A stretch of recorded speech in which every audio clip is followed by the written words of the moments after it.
Let's delve into offensive headlines, guys. And we hit on this earlier, the penalties, but I want to hit more on Dylan. I mean, what do you want to see from Dylan Raiola in a game like this as we get ready for Illinois, who right now leads the nation in turnover margin? I mean, they're going to be a much stiffer test in 2 weeks. Wow. I'm going to just say this. I want to see some more wow plays now. If he clear. I did notice, by the way, against Colorado before the game, he looked awfully comfortable. Like, he did not look nervous at all. So I think what he said at the podium, now I didn't hear it, but the way you represented it means something to me. If you feel that comfortable, let it loose. Let it go now. I think he's done that to a certain extent, and some of that's dependent on play calls and what the coach is asking of him and all that. But he's a hell of a talent, and he can make some tough throws. Make them. Get it going now.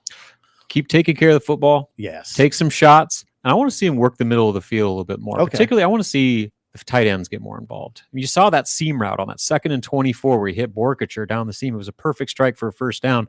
I think that element could do a lot to help those perimeter guys get more involved on some of those deep shots. When you have Fedoni streaking down the middle, or Borkacher, or running, or whatever it is, whoever it is, work that part of the field a little bit more. You go back to that UTEP game, they did that great. Like, I thought that they were getting a lot of conversions, especially on 3rd downs, with some of those over the middle routes. And so I'd like to see that continue much more than we saw against Colorado.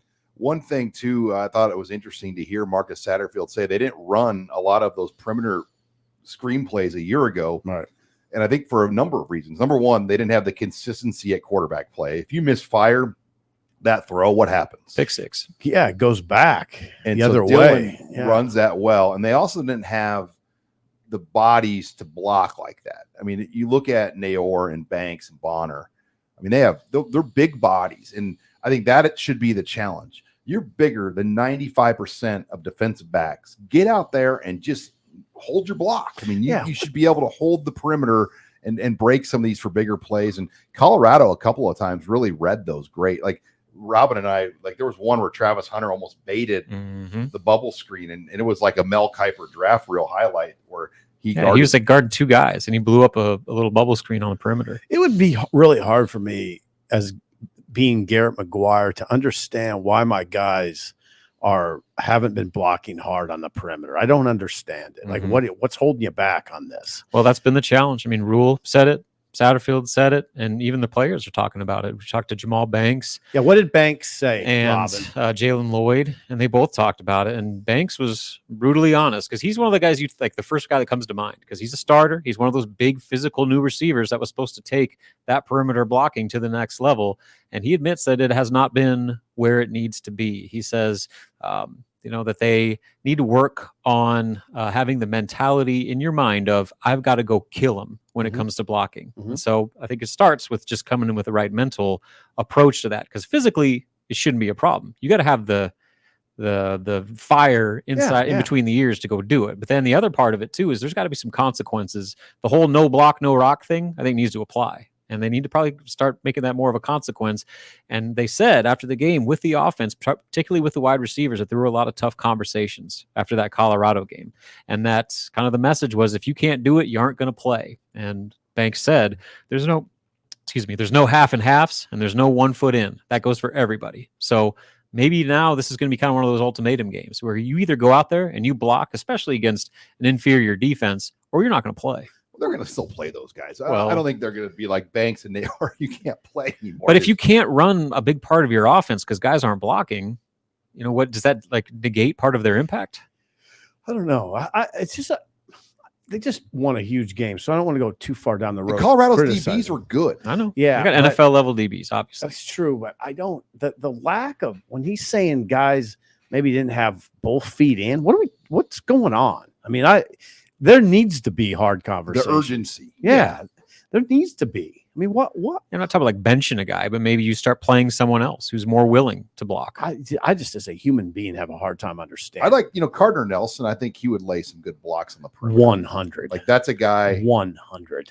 And so we didn't see him on offense last week. Well, he would hammer guys out there. You know that. We didn't see him on offense last week, but evidently he played special teams. He wasn't listed in the initial participation report, but they have updated him that he played. Sean, I tend to disagree with you. If there's a veteran out there who's not, if he shows up on film again this week with 1 foot in, you do go to Quinn Clark or you do go to Keenan Smith. Yeah, it's one thing to not be able to block Travis Smith. Hunter. It's another issue to block you and I I's don't care DBs. who it is. I mean, That's what I'm saying.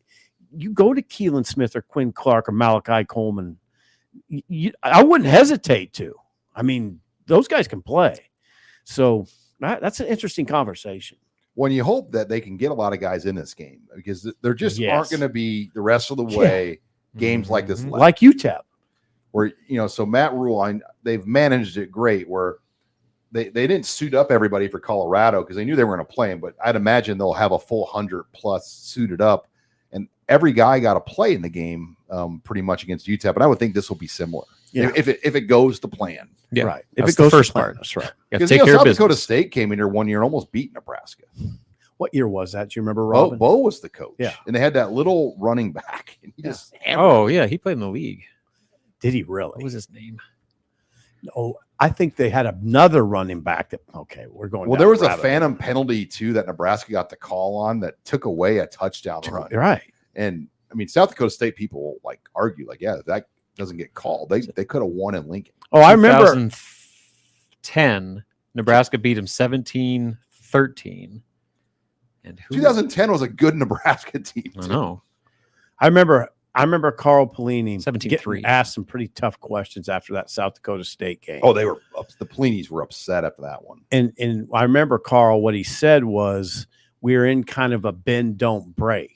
And South Dakota State was moving the ball in the middle of the field and then not getting much in the red zones. And that was his argument. He said, yeah, I mean, we were giving up some stuff in the middle of the field, but once it got to the red zone, we weren't giving up anything. But it was still really, why are you screwing around with South Dakota State? Yeah, they rushed for 143 yards. Kyle Manette had 113. It happens. It happens. And Sean, you're right. I mean, I'm glad you added if it goes to plan. I mean, I'm sure a lot of people thought Notre Dame would steamroll Northern Illinois on Saturday. It didn't go Just to plan. like Mike Riley thought in 2017. Right. Northern Illinois came here. Yeah. It didn't go according to The plan. AD got fired the next week. Yeah. And then Mike Riley got fired a few weeks later. Right. Yeah. So no, I respect that. I respect that you say that. That's the way everybody's got to approach it.